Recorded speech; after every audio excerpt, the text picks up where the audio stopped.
Prática 6. Contador síncrono. Apresentação da dupla Guilherme e Estevão. Introdução.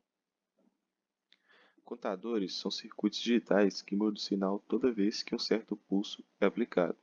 Com isso, é possível utilizar uma sequência pré-determinada para a contagem. Os circuitos usam a capacidade dos flip-flops JK comutarem a saída toda vez que um novo pulso chega, podendo assim seguir uma sequência desejada. Contadores assíncronos são contadores binários que são construídos a partir do encadeamento de flip-flops. Eles são ditos assíncronos pois somente o primeiro flip-flop usa clock, sendo as saídas aplicadas aos clocks adjacentes. Essa característica dos contadores assíncronos pode gerar efeitos indesejados, como atraso de propagação, pois cada flip-flop depende do anterior para fazer sua função. Então, quanto maior for o circuito, mais atraso ele gera. Os contadores síncronos são montados com flip-flops em paralelo, que significa que todos têm entrada de clock igual, contornando o problema do atraso de propagação. Uma desvantagem é que eles são maiores e requerem mais portas lógicas para funcionar corretamente, já que uma regra deve ser criada para os flip-flops comutarem somente quando for sua vez. É possível montar circuitos contadores com qualquer sequência desejada. Para isso, é necessário seguir uma série de passos padrão para a modelagem do circuito. No nosso segundo tópico, nós vamos abordar sobre projetos.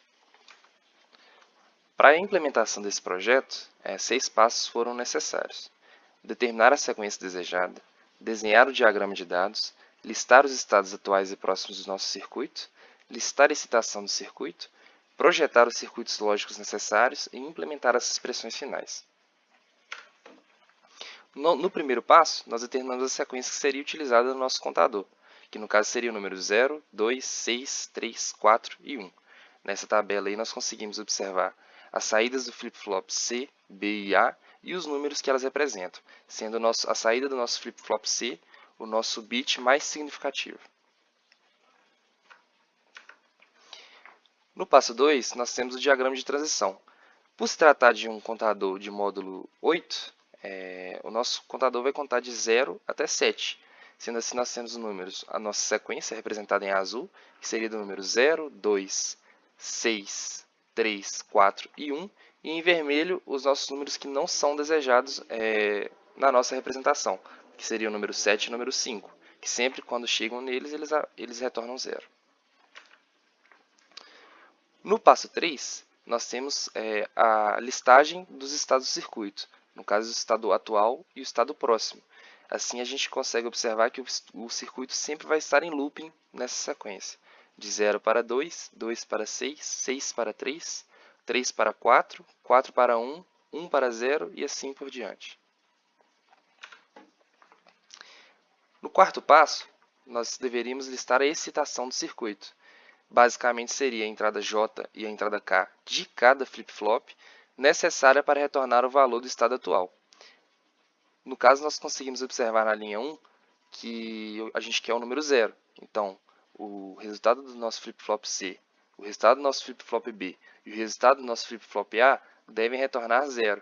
Assim, observando as entradas necessárias, temos que o J e o K de C seriam 0 e X, respectivamente.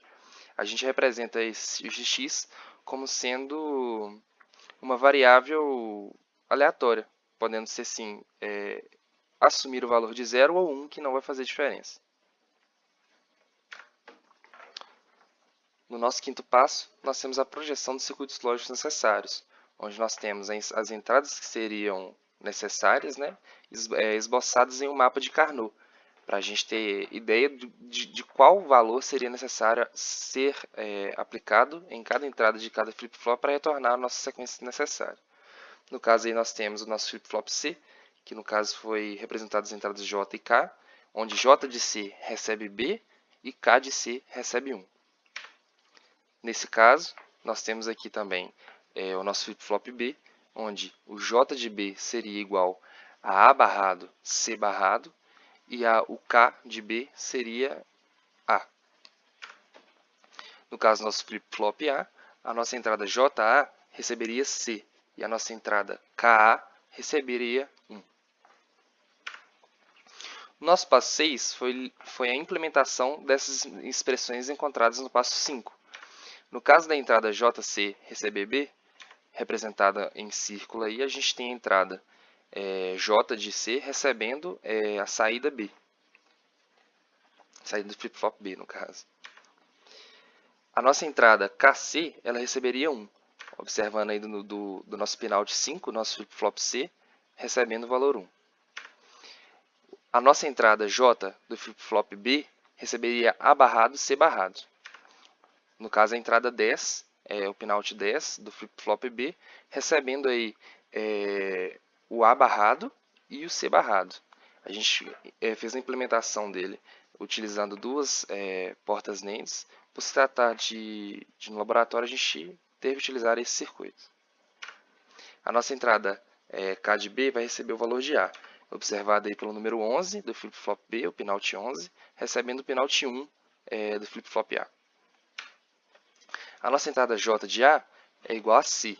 Então, nós observamos aí o número 6 do pinout 6 do flip-flop A, recebendo o pinout 1 do flip-flop C. E a nossa entrada K do flip-flop A vai receber o valor 1, que no caso aí é o número 5 do flip-flop A, recebendo o valor 1.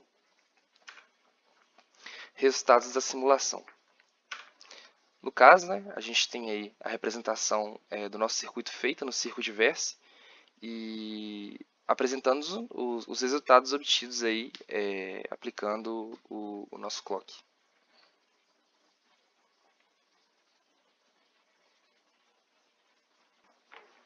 No caso, a gente consegue observar aí que o nosso circuito ele sempre vai retornar o valor 0, 2, 6, 3, 4, 1 e 0.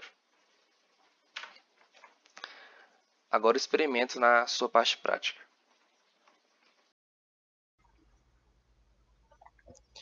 Portanto, então, a gente consegue olhar a nossa fonte de tensão aí 5 volts, positivo e negativo, eletrizando a nossa matriz de contato. Para a montagem desse projeto, a gente utilizou 3 circuitos integrados, 2 do tipo flip-flop JK e um CI do tipo NAND.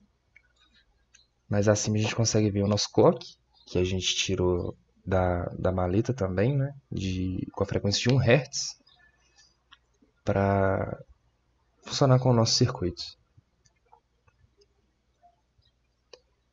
Mas acima a gente consegue também ver o nosso display, com a sequência sendo feita, sendo executada pelo nosso contador síncrono.